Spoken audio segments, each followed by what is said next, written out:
Okay, beautiful. So, welcome to Awaken Dialogues, where we will explore the depths of human experience and transformative power of spirituality. And I am your host.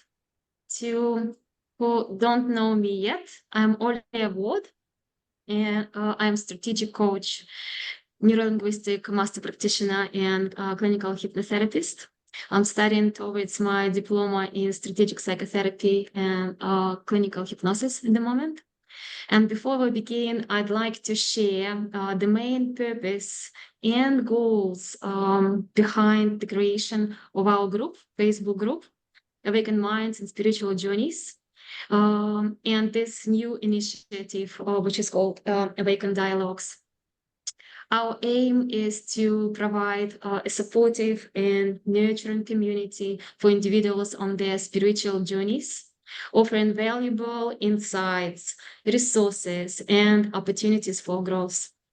This webinar marks our first foray into this format, and I hope that will be both helpful and popular among our group members. We extend our warm invitation to all listeners to join our future events and discussions as we continue to explore and expand our understanding of spirituality and personal development. And today, in today's episode, we have the privilege of speaking with Anna Reznik, a professional coach at Anna Reznik Coaching, who brings a wealth of wisdom and experience to our conversation. Anna, this Thank is you. Thank you. yeah, your opportunity to introduce yourself. Please share. Yes. Thank you. Thank you so much for coming along tonight. I know it's Saturday night, so you probably want to relax and enjoy your evening, but I promise you this is going to be good for you. This is not about me. I'll just give a brief introduction to myself and then we will move on to the interesting part of it. So I am Russian, right? I was born in Russia, right? I came here 30 years ago, maybe, I don't know, 32 years ago, but it was long time ago. So I have adapted. I've, got married here, got my education here. I have my teenage boy. So I'm a mom. I work for myself, and I work as a coach. But my background is in psychology, but I didn't enjoy working in mental health. It's just a glamorous title, but in reality, it's very challenging job. There's lots of issues in the mental health system, which I didn't enjoy doing. So I moved on to coaching work. Once I started coaching people, I thought it was amazing. Coaching is about bringing the best out of you rather than looking what's wrong with you, looking what's good about you.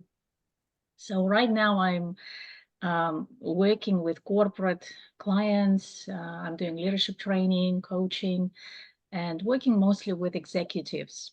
But my passion has always been in spiritual space.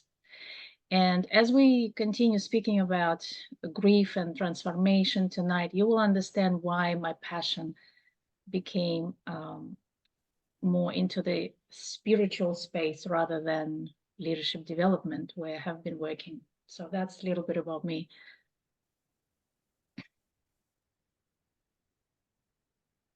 Right.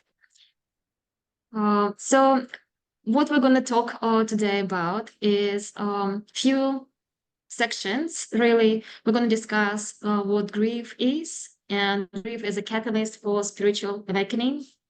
We're going to discuss crisis and midlife crisis. Focus on it, our understandings as professionals, and the personal experience of Anna. The role of spiritual teacher, and we'll share some coaching insights. So then we'll have a time for Q&A. So feel free to post your question in the chat in Zoom, or put your hand up once we'll finish our discussion, and then we'll have time to answer to all of those questions you might want to learn the answers for. All right.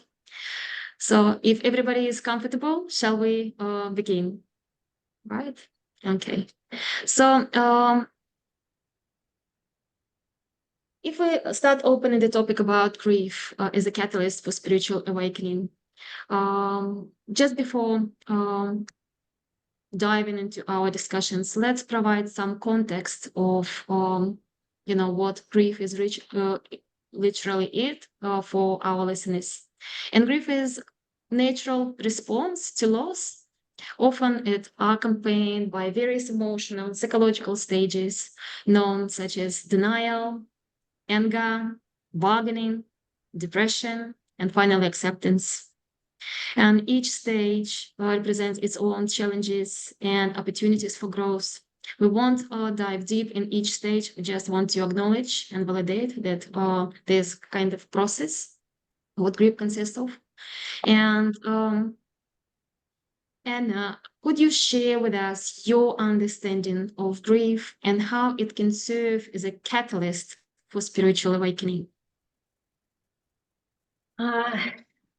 Grief is not an easy subject to talk about. Not many people want to talk about grief. It's very heavy, but I think it's important to talk about it because everyone's grieving right now. Everyone's grieving something. We had life before COVID, and now we have life post-COVID. So that's in itself a bit of a grief for everybody, saying goodbye to the life we've had before. Now, with so many changes taking place, the grief doesn't have to be big, it doesn't have to be significant, it can be small. It can be about the life we had before 2020 and the life we have now. So it's just an example. And grief can be about a lot of different losses. We don't really talk about some small losses. We enjoy talking about big problems and big losses, but really, in reality, when your pet dies, you grieve your pet.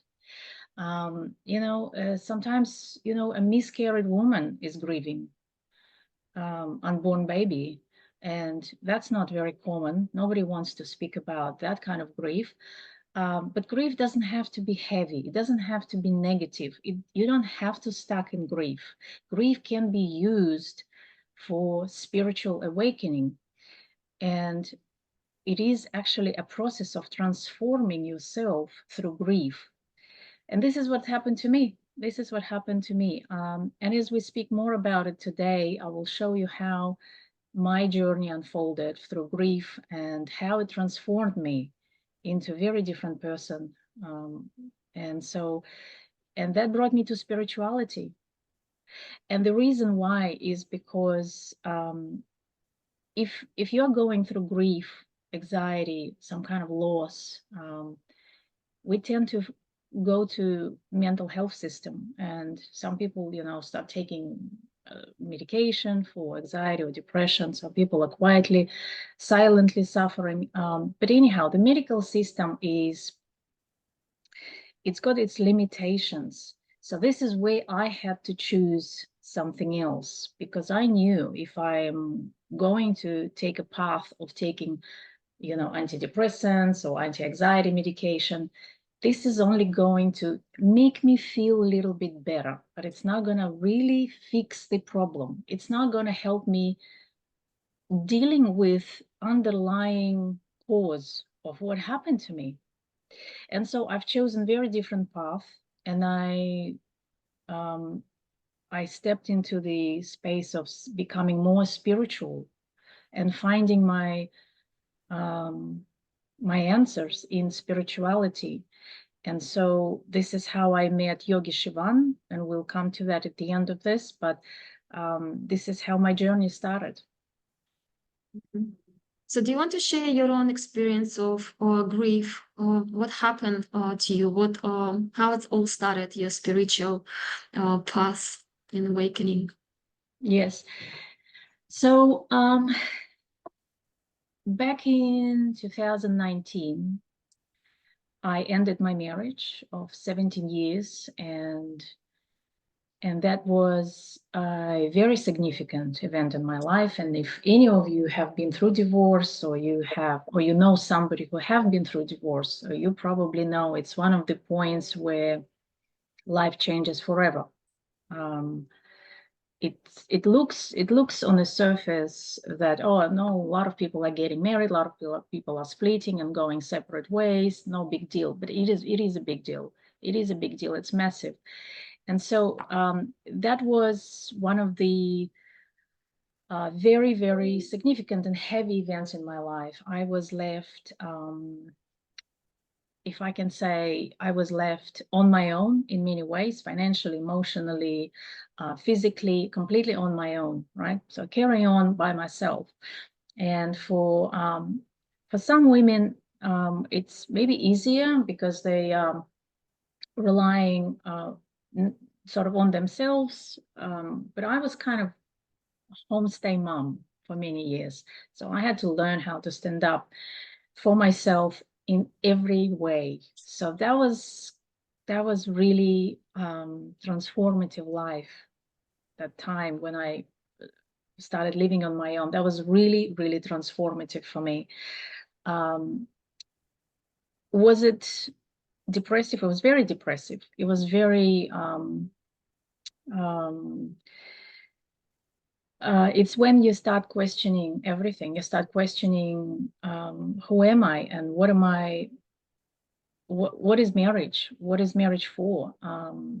Why it didn't work? Why many marriages are breaking down? What's the problem with people? Why we don't really want to stay together, and or how we're not fixing our relationships? And it's so many different questions.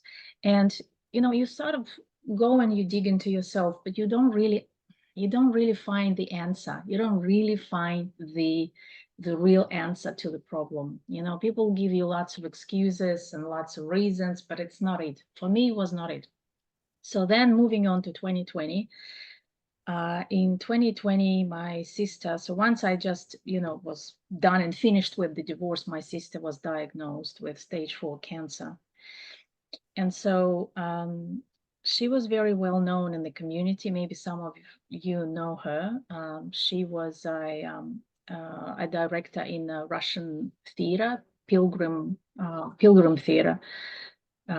She was very well known in the community. So once she was diagnosed, it was another battle, another big, huge battle for my family, for me, for her. And so in 2021, we lost her.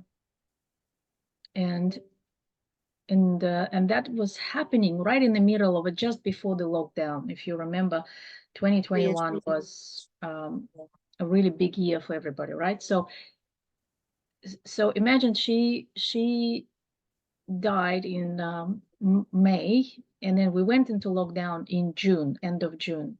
So we couldn't really, we had a funeral, but it was limited how many people could come, and then we could not put her ashes in the niche wall because of the lockdown. We were not allowed to do anything. So it was horrendous. It was awful. It was probably one of the years of my life where I wish never happened.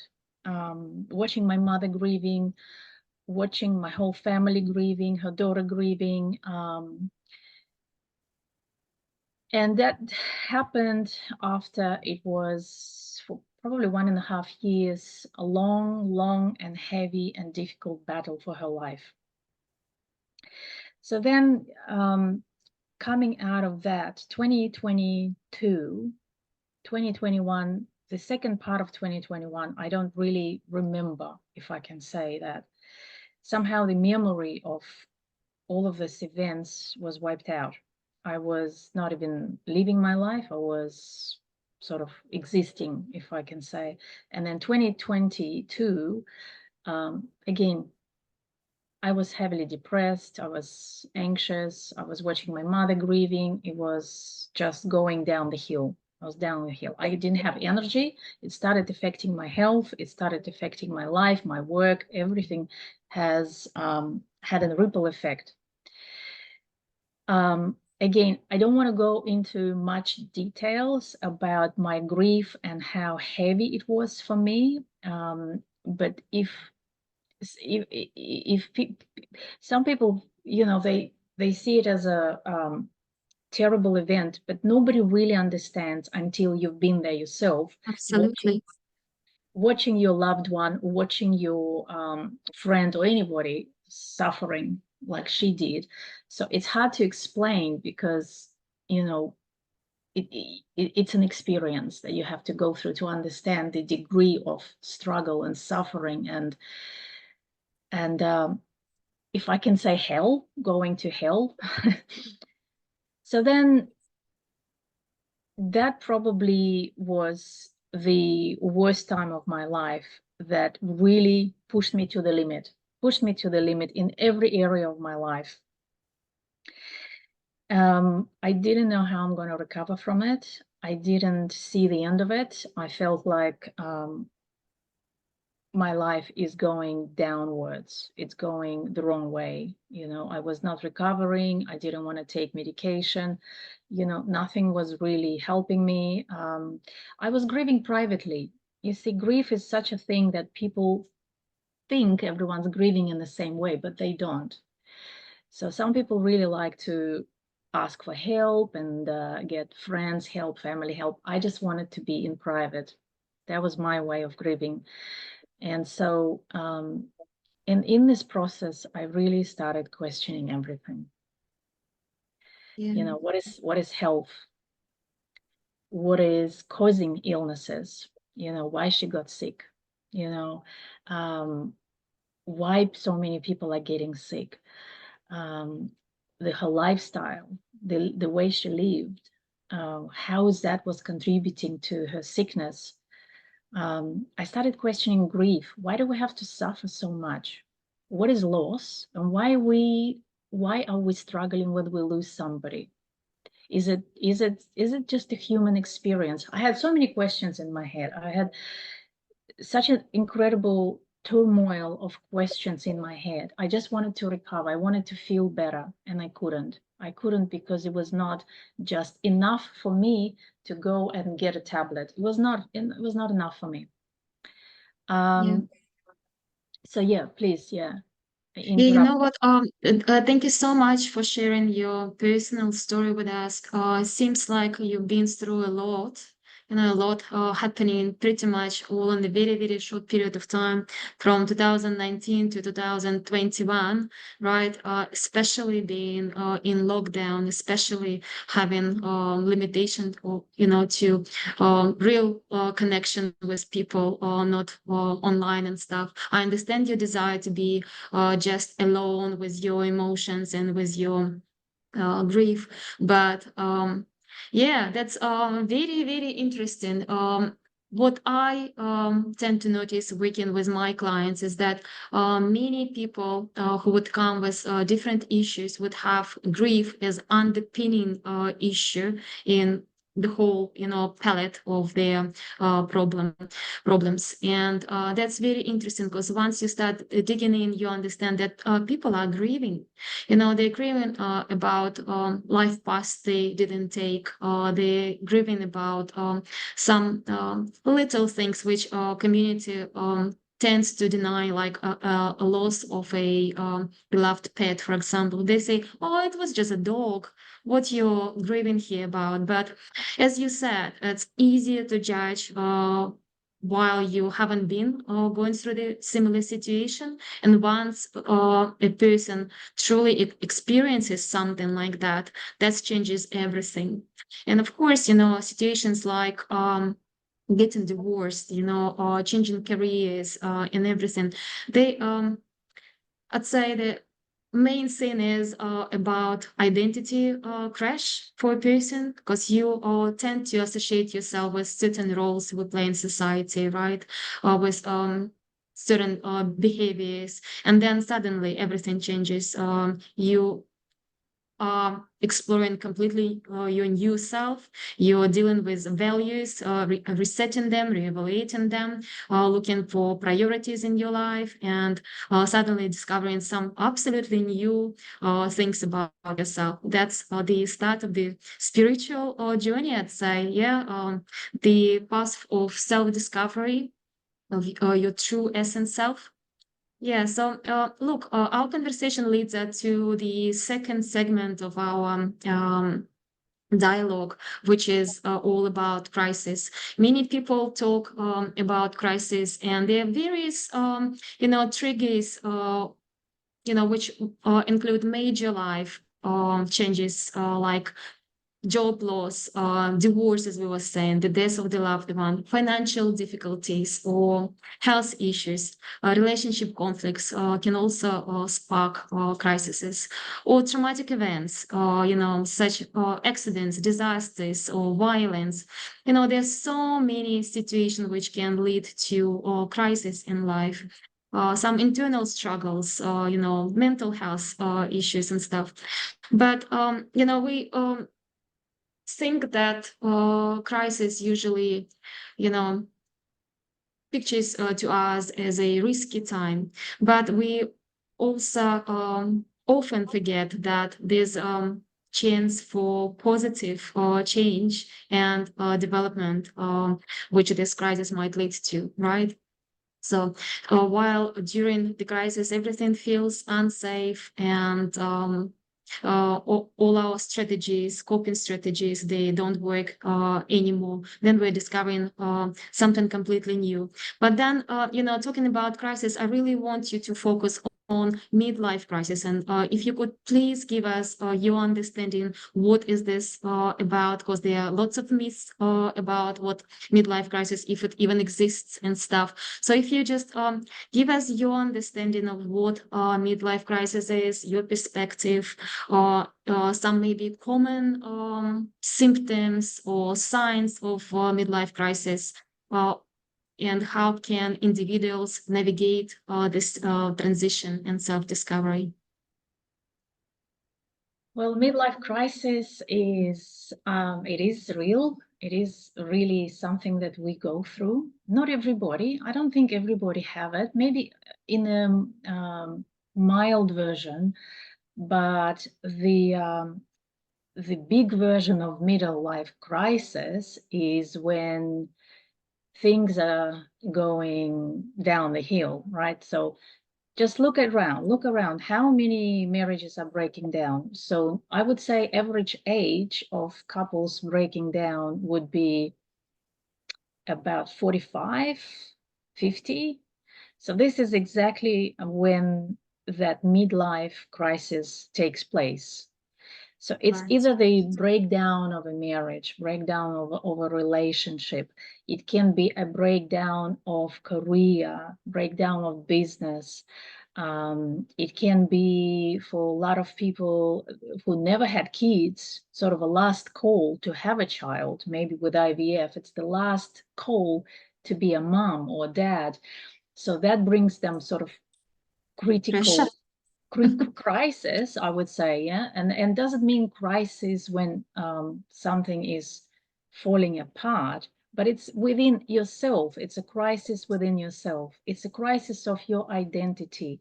So I met a lot of people who are at that age. They start asking big questions. Am I happy with my career?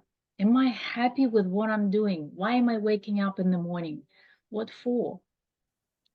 Have I always been putting off something that I really wanted to do? And I couldn't do it because I had the kids, I had the husband, I had to cook, I had to clean, and I really wanted to do something for myself. And then you wake up in the morning and you're 50 and you say, okay, if it's now, then when? Then when? Okay, so that's interesting age when we hit 50. So between 45 and 55. And we realize that, okay, we don't have so many years in front of us. We had 50 years in the past, but in the future, if you're very healthy, okay, so you live 30 years, 20 years of productive life, healthy life, if you're lucky, but you don't have that much time anymore. And so you become really anxious. okay, what else is there for me? Is that it? Is that it? You know, and maybe, you know, people got stuck in very unhappy marriage, so they're looking for true love and true connection. So it always happens around that age for both men and women. For men a little bit younger, they sort of go through this transition a little bit younger. But some of the symptoms is just not feeling satisfied. Sometimes they don't even know. People don't even understand themselves. They just feel unfulfilled, empty, and they look for something different, for something new. And this is when they make a lot of mistakes, because they think, if I have a different partner, I'll be happy. If I have a better job, I'll be happy. If I just have a little bit more money, I'll be happy. But in reality, the crisis is within yourself. It's the crisis of your identity, and you ask yourself, who am I? What am I capable of? What else can I do?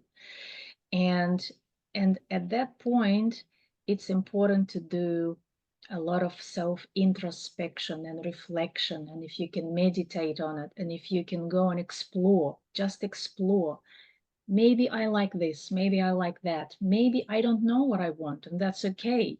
I'll wait, it will come to me. Or maybe I do know what I want, and I'm going to take a risk and I'm going to pursue it. So, and I think this is not, it's not like a crisis, the word crisis, when, you know, we go crazy and we throw the husband out of the, you know, marriage, although it seems like I did it. But it is the time when some people want to grow and some people don't want to grow. And people who want to grow, and I mean mentally, emotionally, spiritually, they start shaking things up a little bit, because they're not happy anymore, because they're not feeling satisfaction. So they want to get out of that box, you know, that marriage box, that career box, and they start shaking things up. Um, and this is what, you know, kind of something like that happened to me. Mhm. So, if we're talking about your personal experience with this midlife crisis, what strategies did help you? What was it there for you? Like, how did you overcome it? Eh, I believe you did. Yes. Yeah. How Mm. long did it take you, to go through this stage? What were, the best practices? Probably, I don't know, many people start practicing something new, like changing their habits, working with their mind, or whatever was during that period for you. Can you share, please, with us? It's very individual. Everyone is having their own experience with this. For me, it was, you know, trying different things. You try different things. You start thinking, okay, so who is my ideal partner? If my husband wasn't, then who is my ideal partner? And you start asking, okay, who am I? You know, this is the fundamental question. Am I I've been a mom, I've been this and that. What else I can do with myself? And I don't want to promise that it's going to be an easy sailing. I don't want to say that this is, there's a formula. There's no formula. I don't have instructions to give you. Do this and this and you'll be happy. I don't have it, simply because it's a journey. It's individual journey. And and at that point, if you manage to resolve this inner conflict, that inner crisis, you'll be happier than ever. Because for women, it's really important to find that power within themselves beyond the motherhood, uh, beyond what the society tells you to be. You've got to find your next level of who you are. And that's beautiful. That's beautiful. For men, it's a bit of a wisdom journey, because they've been really focusing on the career and making money, being a provider. And now they are slowing down, slowly slowing down, and they're turning into more of a wise person, rather than overworked, tired, exhausted, frustrated men. Mm. So I don't have I don't have a set of instructions to say what to do, but all you can do is you can just, first of all, be compassionate with yourself and explore yourself. Explore yourself. Go within, ask big questions, look inside yourself. What is it that your heart and soul desires?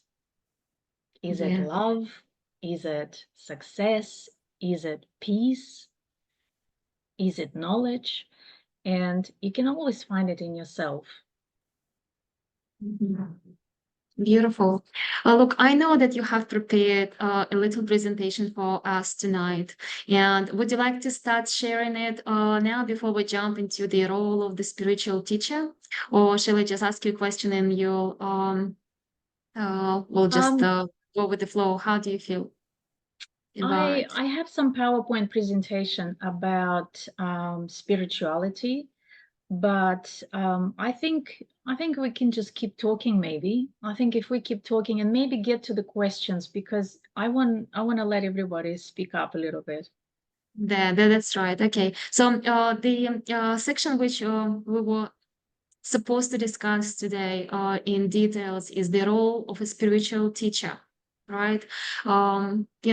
In facing middle life crisis, many individuals looking for different strategies, different ways, and sometimes, meeting someone wiser, a spiritual teacher or a guide who can provide some kind of support is essential, right? So having a mentor who offers you a piece of wisdom, a perspective, or perhaps some new practices always helps to navigate challenges of this stage easier, for people who experience in midlife crisis. So, in your life, how was it? How did you meet this amazing person, Guru Shivan, and what the spiritual teacher plays, what role it plays in your life?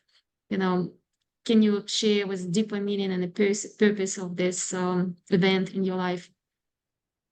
Okay, so we're going back to 2022, the year that I don't want to remember, and I actually didn't remember a lot of the events that year because I was not in a good state of mind. But then something happens. There's always some miracles. If you don't believe in miracles, I think you should start believing in them because they are real. So one of the miracles is that it was a one phone call. I think it was August, and it was a phone call from a friend of mine, and she says, "Do you want to go to India?" And I'm thinking to myself, uh I don't know. I mean, it's far away. I am feeling the way I'm feeling. I have no energy. I don't know if I want to travel. And I'm like, where? Where in India? And she says, well, there's this south of India healing village. It's like a resort, but it's not. It's a shram. It's kind of like where you meditate and do yoga and you have Ayurvedic food. And there's a guru. And that guru, he is a healer. And she said, I'll send you some info, have a look. So I had a look at his photo, and it's one of those moments when you go, okay, I am going. And within 4 days, I had my ticket. I didn't ask for the price. I didn't care. I knew I had to go. And I booked my ticket and I went to India. When I arrived in India, I was heavily bloated. I had severe water retention. Depression. I had hormonal disbalances because the hormones are always, go out of whack when you're stressed. And then I arrived there, and my first interaction with Yogi Shivan is I see him. He's this small man, not a big build, small build, and he's got this beautiful big smile. And he looks at me and he smiles at me. And I look at him, and I've got this little notebook with all the questions. I'm going to ask him all of the questions about death and dying, and why do I have to suffer so much, and why my mother is suffering. What does it all mean? And I come to him, and I've got all these questions, and I look at him, and he's smiling, and I'm like, my sister passed away, and I can't take it anymore. Like I see her in my dreams, and it was horrendous, horrendous. And he's smiling, and I'm thinking, why is he smiling? I'm serious. I'm serious. This is bad. And as I continue on and on and on, 10 minutes into it, probably 10 minutes into it, something happens. I don't know what it is. I can't explain it. But suddenly I feel like I don't want to talk about it anymore. It's gone. It's gone.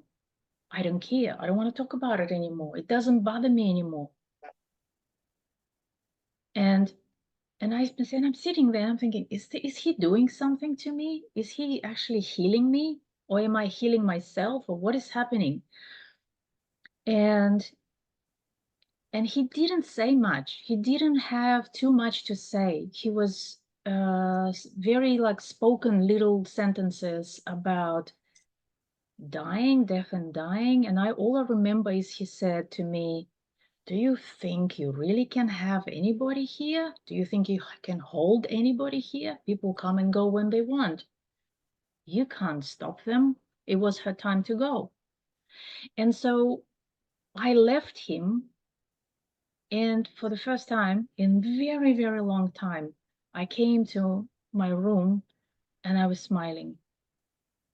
I was smiling. And so I kept going back and back to see him again and again and again. And this is where we started opening up the whole conversation about spirituality, about why we're here in this world, why people die, what does it mean? And as he spoke to me more and more, I really felt like it was just lifting off me. It was all going like this. So was Life it is, like you still remembered what has happened, but didn't have any emotional charge to in it? Is it yeah, what was happening to you? It's yes. like no more, the weight of the emotion in it. Yeah, I didn't want to cry, didn't want to talk about it.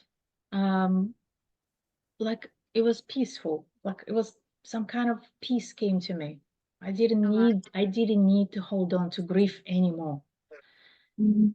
And I stayed there for 2 weeks, and we kept talking and talking and talking every day. Every day I was coming to his office and please talk to me.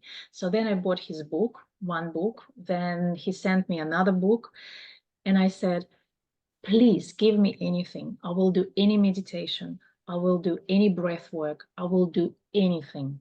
Just tell me how I stop the suffering. And this is when he started teaching me.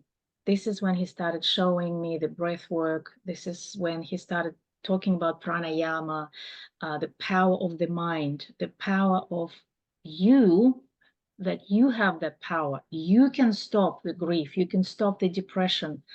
It's not, you don't really need a teacher. You need a guide, a mentor who will tell you, but you don't really need a rescuer. You can rescue yourself. So this is how my whole journey started. Giving you control back, really, empowering you with understanding that you actually can, do stuff. You have a choice. Yeah, you have a control of the situation. Yes, you cannot control others or events happening to you, but you can definitely control your internal world, what's happening up here or down there, your emotions, your negative thoughts or limiting beliefs and stuff. This is amazing how it's happening. What fascinates me the most is that I do believe in the energy of a person, and especially a person who spent his majority of his life, in some kind of routine practice, like Yogi Shivan, right? So I do believe that his energy field is very healing. So sometimes it's not much has to be said, or nothing has to be really done, like, but just being in his inside of his energy field is healing on its own. That's interesting. Can you tell us a little bit more about him? Who is this guy? I don't know. What he is famous for? What is he doing? What the miracles about him? And if you can speak a little about his upcoming visit to Sydney. I know Mhm. that he's traveling Australia. He's going to be in Sydney, and luckily we've got people from Sydney joining us today. And I also see So few people and see now Julie is from Melbourne, so she could attend an event there. So it would be really good to know actually who is he and why he's so important, or like such an important person in your life. He is very interesting persona. He is coming from very poor background. Um, he comes from a big family with lots of kids. Mom and dad worked really hard. So his childhood very hard, was very, very difficult. And when he was in his 20s, he went to work um, in Muscat, in Middle East. And so he was a driver, he was doing massages, I think. And eventually he started teaching Kalari. Kalari is Indian martial arts. And as he was growing up as a teenager, he got involved into martial arts and he became really strong. His body is still very strong. And in Middle East, he was instructing people how to do martial arts, and he became very, very famous, very popular, because it was new. It was back in 1980s. So little by little, he became quite sort of successful, if I can say, with his Indian background. And he says to me, you know, how many people were coming to me and asking me for questions about Hinduism, spirituality, you know, Shiva God and Lord Shiva and all of this. And he said, I only knew my knowledge was limited. I didn't know all of this. If you're Indian, it doesn't mean you are, you know, knowledgeable in everything. Like we think Indian person must be really like spiritual. No, not like that. So he said he was put in a bit of a corner where he needed to understand his own Hindu philosophy. And so he got sick, he got very sick, and that sickness pushed him to go back to India. So he returned back to India and he started researching not just the sickness and where it's coming from, but the Hindu philosophy through meditation. But he did it in a very yogic way. He was meditating in a very isolated place for 4 years. He had minimal food. He didn't have any people around. So he reached the point where he really started experiencing um, supernatural events. And it's not just communication with the outer world. He became clairvoyant.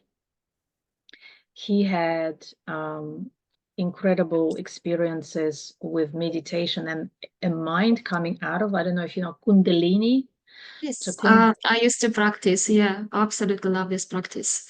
Yeah. yes, and so you would know. So Kundalini is when your soul, your spirit is coming out of the body. And so he became extremely powerful. And he had his own teacher. He had his own guru who was guiding him and initiated him. And so since then, his life changed forever. And this is when he received a very special title of yogi. So in India, you can't be a yogi just because you are doing yoga. So you have to have a special um, uh, training experience and your own guru who would put you through all of this and give you receive a title. So it's honorable to have a title of a yogi in India. He is also Kalari master. He's teaching and he is performing at the highest level. You should see him in his 60s. Yeah, just a little question for our listeners. I know what Kalara is, but many might not know. Can you just expand a little bit on this? Yeah, so if you know martial arts, so it's a fitness exercise, but it's essentially it's a fighting technique, you know, and they use sticks and they use swords, but it's you can use it as a self-protection, but mostly it's an amazing body and mind training. And so, and then he started Indimasi Healing Village that I mentioned before, and he is a founder of the Intimacy Healing Village. They started it in 2019, and they have Ayurvedic doctor, more than one, I think several doctors. They have Ayurvedic food, and he's healing people. People are coming from all over the world for his healing. So when we talk about healing, how does he do it? Is it on energetic level? Is he giving you some kind of practices to do on a daily base, or is it like mantras or some kind of whatever it is? So his teachings are very simple. For people like me, in the beginning of the spiritual journey, it's very simple. It depends how much you want to, how far you can go with that, how much do you want to know. But in a very simple way, if you're not meditating, you have to start meditating. Um, Start with simple things. Sitting down, by yourself in a very quiet space, even for 15 minutes each day. So what happens is you have to start listening to your thoughts, watching your thoughts, because thoughts are not coming from you. They're not you. What you're thinking to yourself is not always you.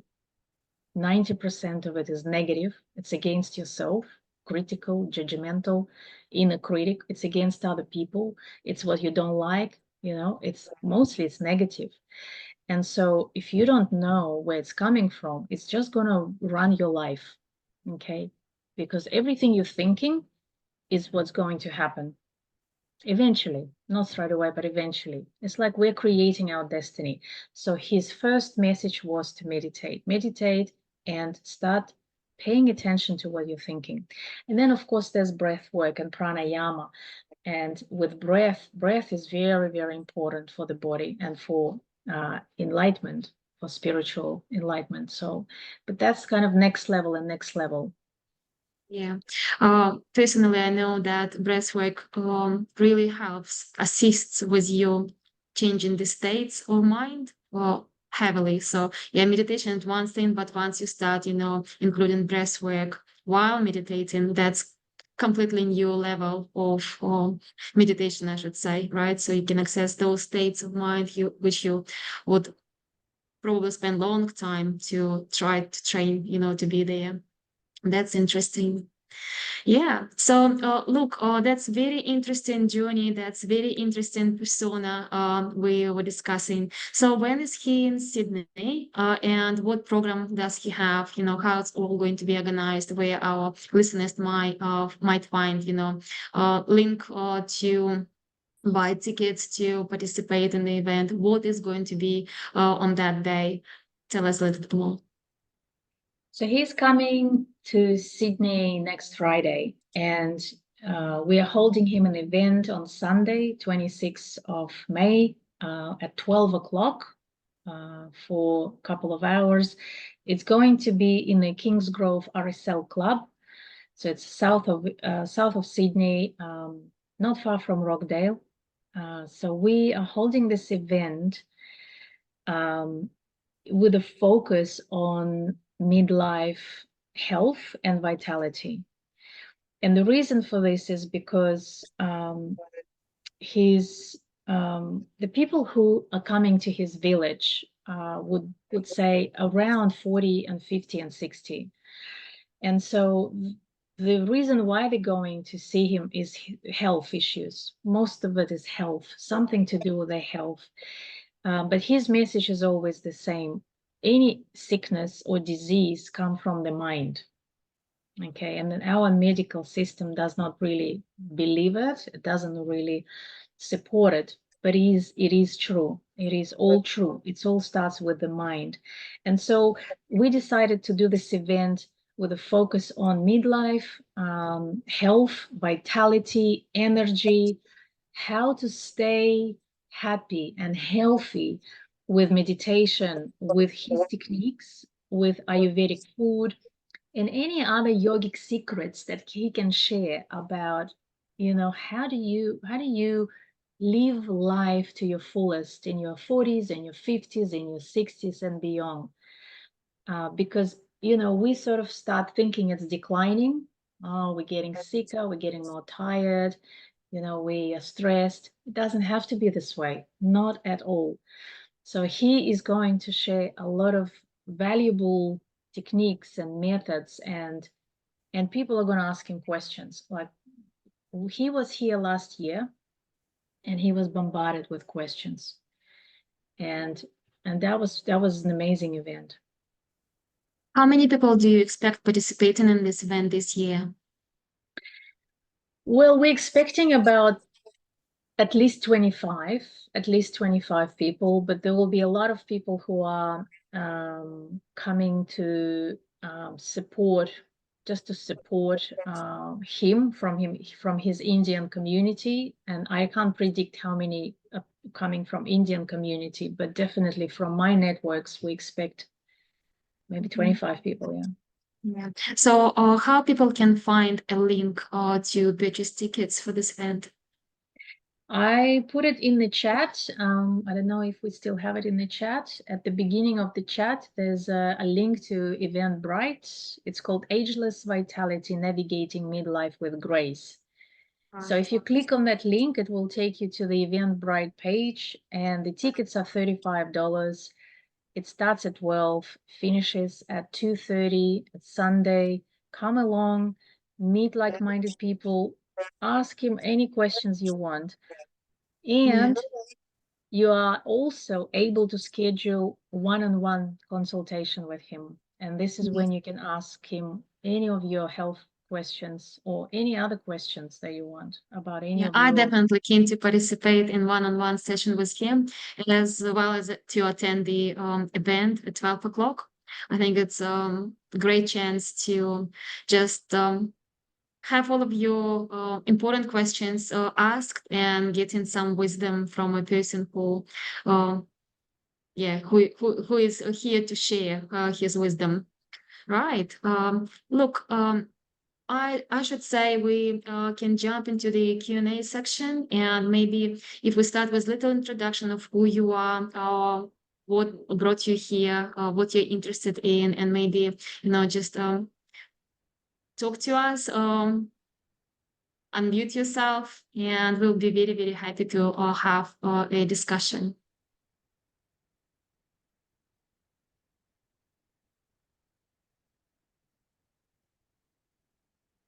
Олечка. Yes, Да. please, Tatiana. Да, меня зовут Татьяна, хотя там написано Алексис. Mhm.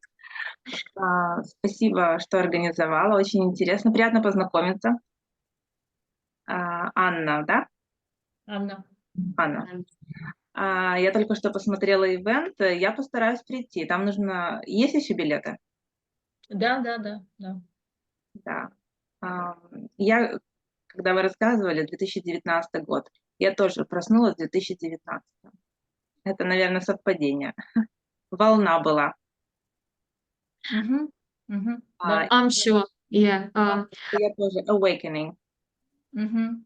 Mhm. Um, 2019 was very challenging for everybody, and I think that sparked some kind of change and transformation in many people's lives.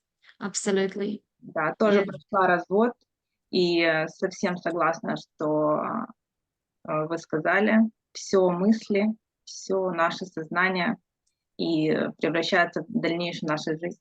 Мы сами строим это. Absolutely agree.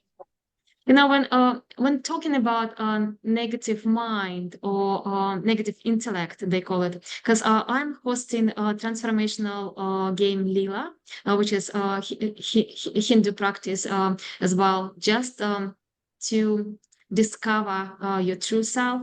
So it's consists of different levels of consciousness, and one of them, which is aligned with the seventh chakra, which is a pretty high chakra, if you think of it. And the level of consciousness means that a person went through lots on his spiritual journey, worked with his ego and stuff. And still, on that level of consciousness, there's a negative mind exists as a square.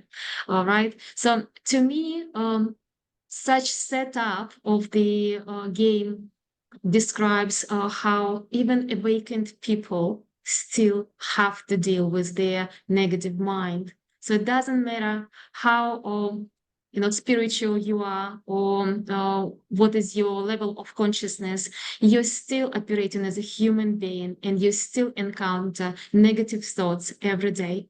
And then it's a mastery of each person how to deal with it, because the most wise men on earth, or the most richest people, they still have similar problems as very simple people, right? So they still have to deal with their negative mind, with negative thoughts. And this is the key, I should say, to live your life happily.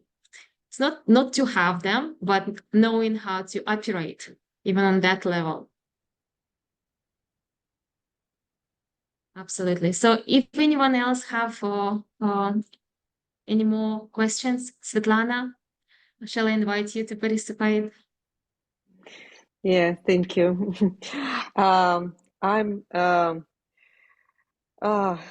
yeah, I have to call myself now spiritual teacher, because I was actually for the last year asked to teach spiritual development and energy healing from the Ashati Institute. It's an Australian Institute of Energy Healing and Spiritual Development. Yeah, and I was on my spiritual development through the whole my life. Actually, I was feeling that I'm a spirit in the body from my childhood, actually. But when a lot of literature started be available in Russia in 1990s, when it was a crisis in Russia as well.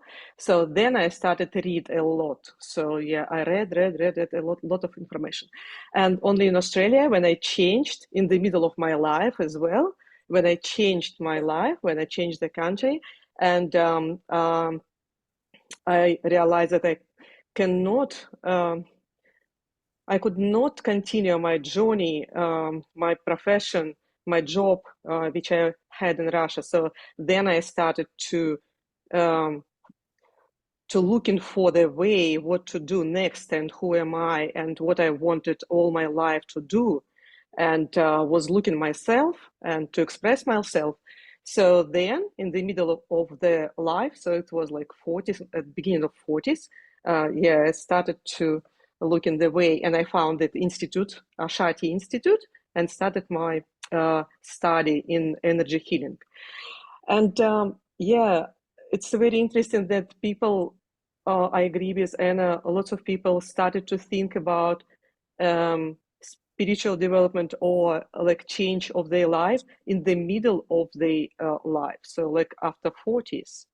And most of the people only after something like negative or some heavy events, like yeah, happened in their life. So something very serious. Yeah, and at this point, it's pretty hard for them because they had previous life experience, and they have to change their mind.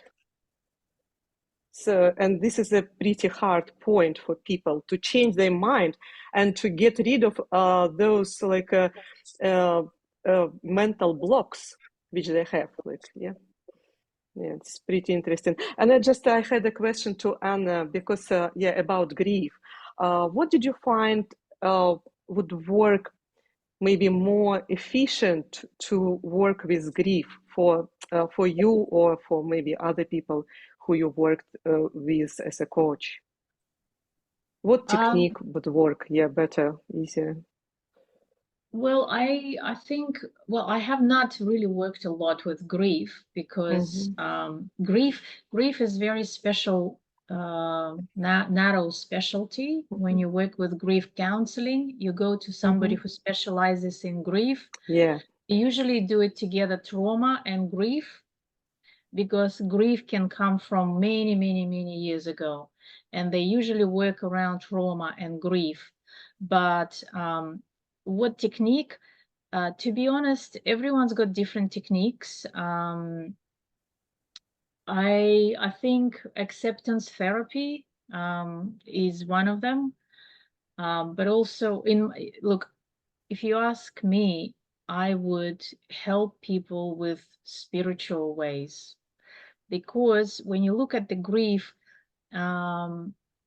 you still have to ask those questions. Why they have to die, and why am I angry?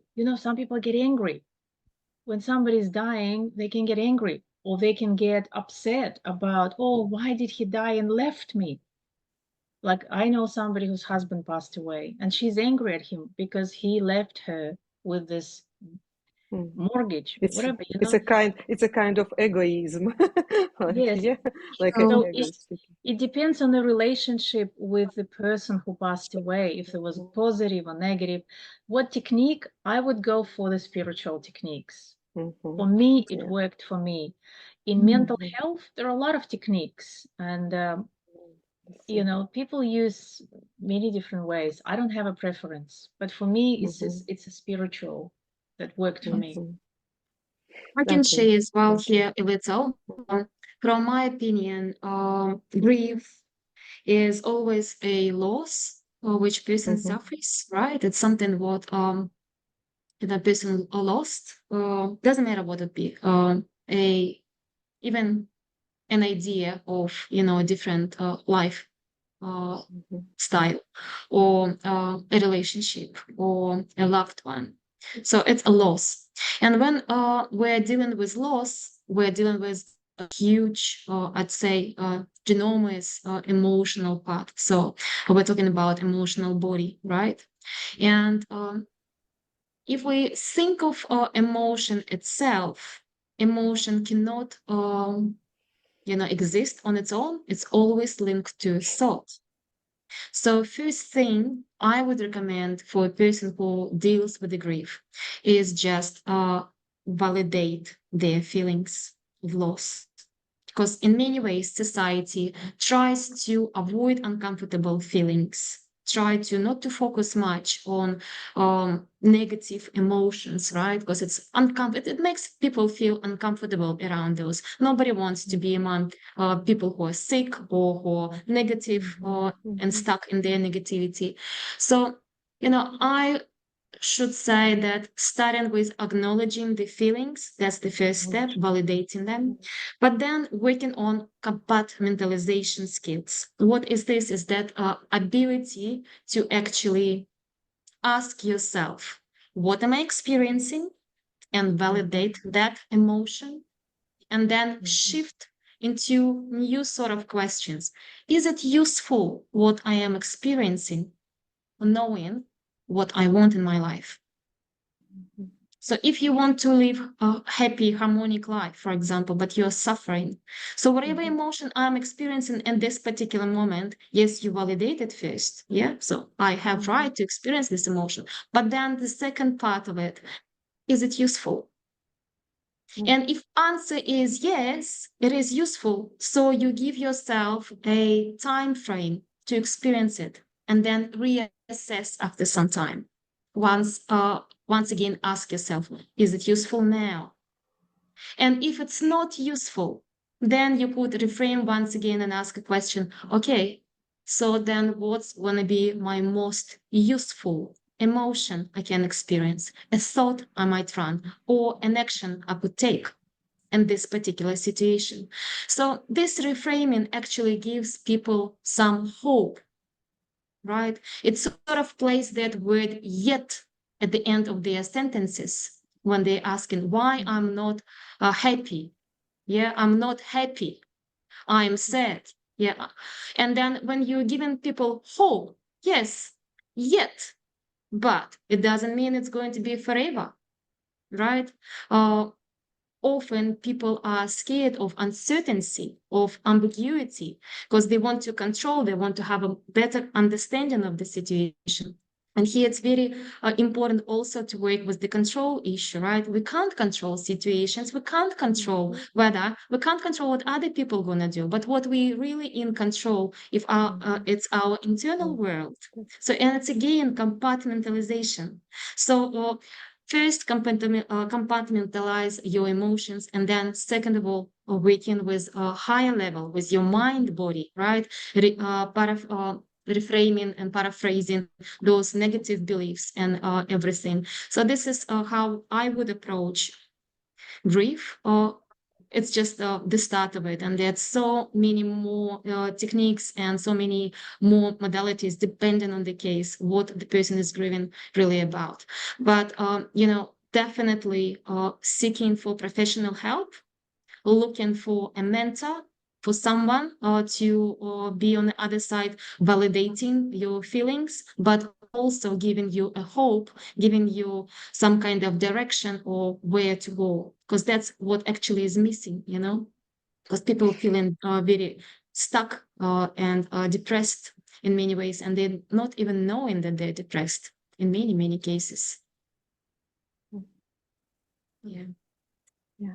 So, Anna, maybe you will have something to add to this, just from your personal point of view, what really worked for you? Maybe some kind of, like how you was fostering resilience or in your life, or how would you work with limiting beliefs? Maybe you've got some tricks and, suggestions which might be very useful for our listeners just to learn about.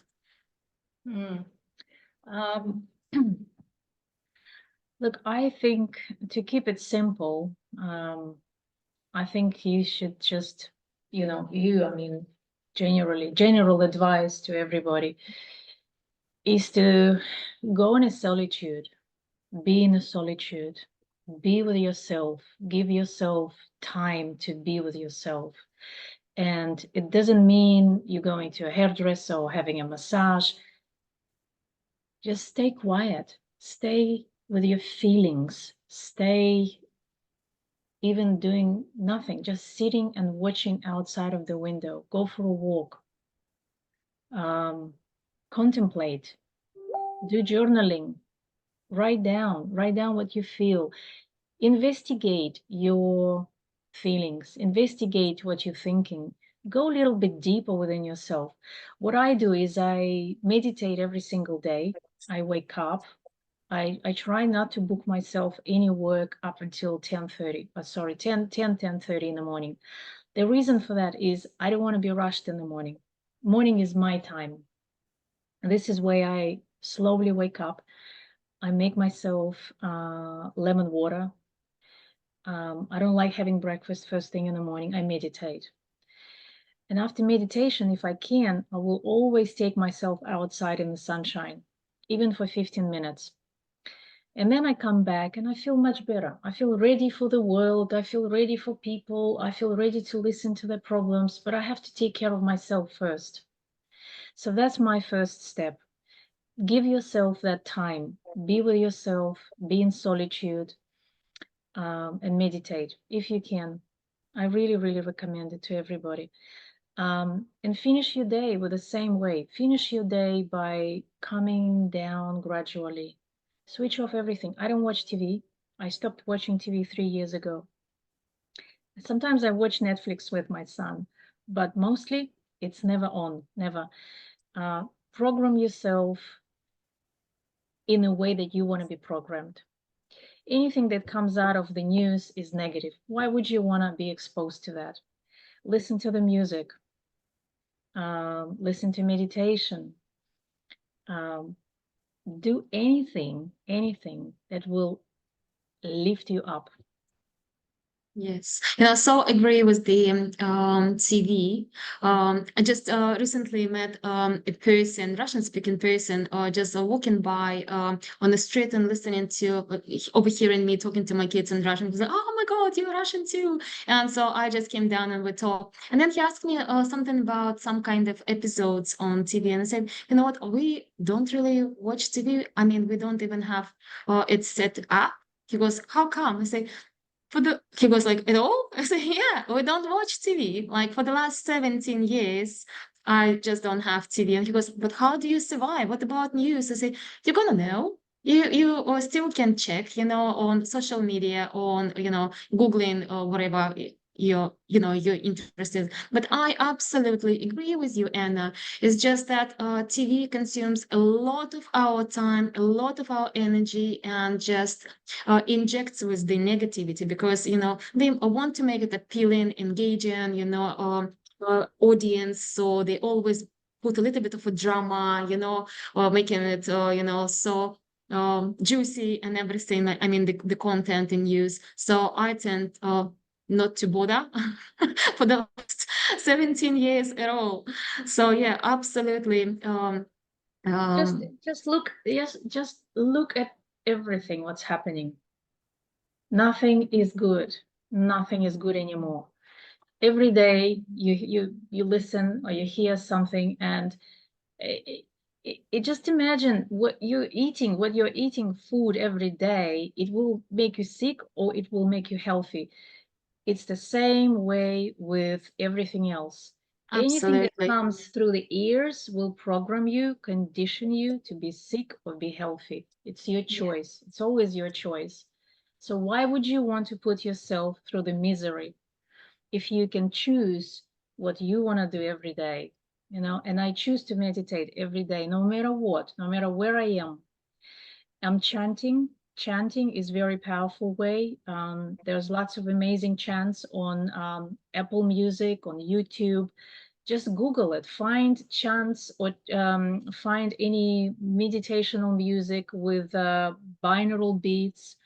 It's all going to program your mind for something good and positive and healthy.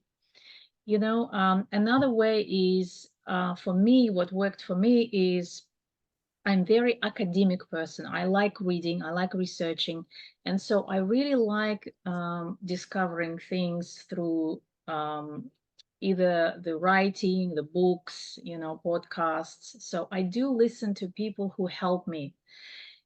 I had a lot of different mentors in life. I've had spiritual teachers, I had healers. Every single person helped me. Every single person was very important in my life.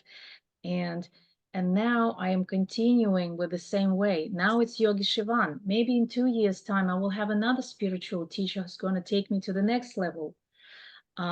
So you can't do it alone. You can't do it by yourself. You've got to have somebody who has done it before, somebody who has been through hell, came back, and knows what they're talking about. It's same thing with business, same thing with life. So you find your teacher, you find your mentor, find somebody who's going to help you. But also you can help yourself. I'm listening to a lot of people just, on YouTube, Buddhists and other enlightened spiritual leaders who are helping me. So there's lots of ways. But the choice is always yours, what you want to do. Yeah, that's right. Look, guys, we've got 10 last minutes of our epic webinar tonight. So if anybody else wants to speak up, please put your question in the chat or just simply unmute yourself and ask any question you like. Um, I'd be very happy if you participate. You can ask a question in Russian or you could speak English or whatever is easier for you. But if you would find any value, would be happy for you to get an answer. Maybe something about upcoming events or anything what we discussed tonight, anything what might interest you.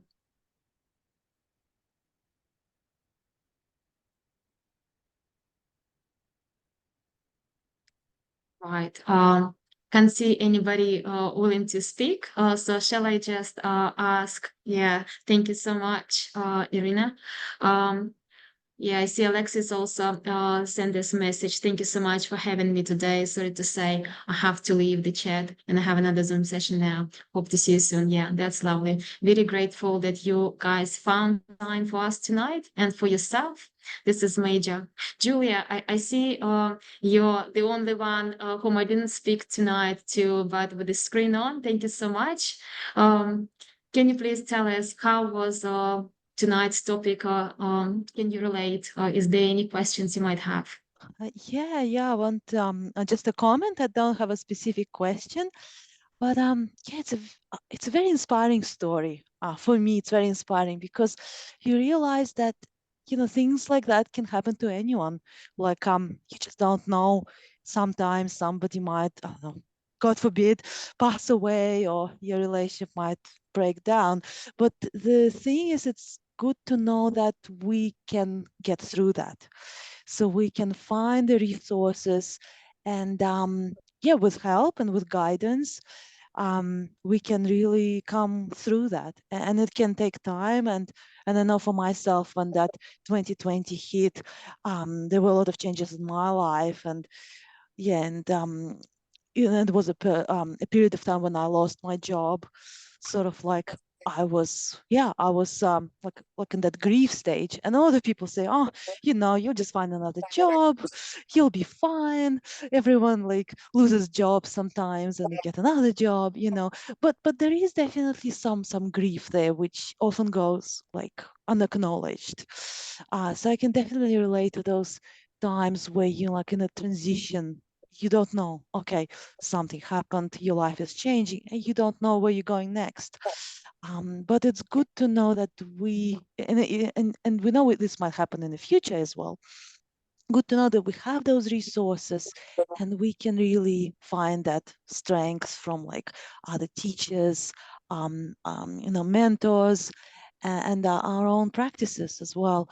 So like I also relate to the breath work. I find it's very helpful, and it's simple. You just learn some technique, and you practice, and you can see over time you can calm down your mind and you become more positive. Yeah, so just really good to sort of know.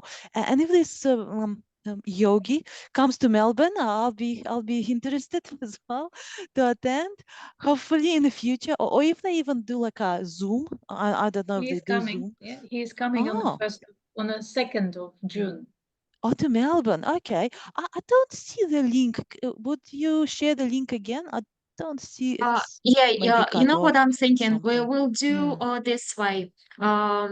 In our group, Awaken Minds and Spiritual Journeys, I'll make sure you'll find all information there. We'll do a separate post to Anna's event on Sunday, on 26th of May. Is it correct, Anna? Right? At 12 Yes. p.m.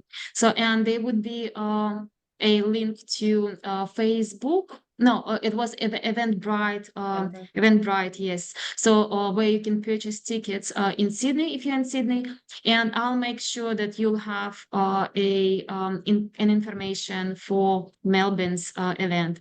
I know that another person is responsible for organizing that event in Melbourne as well. Oh, that's Yeah. good. Yeah, Yeah, that's really and good. may I just ask you that if you would host the future online events with Yogi Shivan, and you'd like members of our group to participate, please feel free to advertise in the group. That would be very interesting, I'm sure. I saw you were making like little episodes with him, asking him few questions and listening to him how he is replying to those questions was very profound as well for me personally.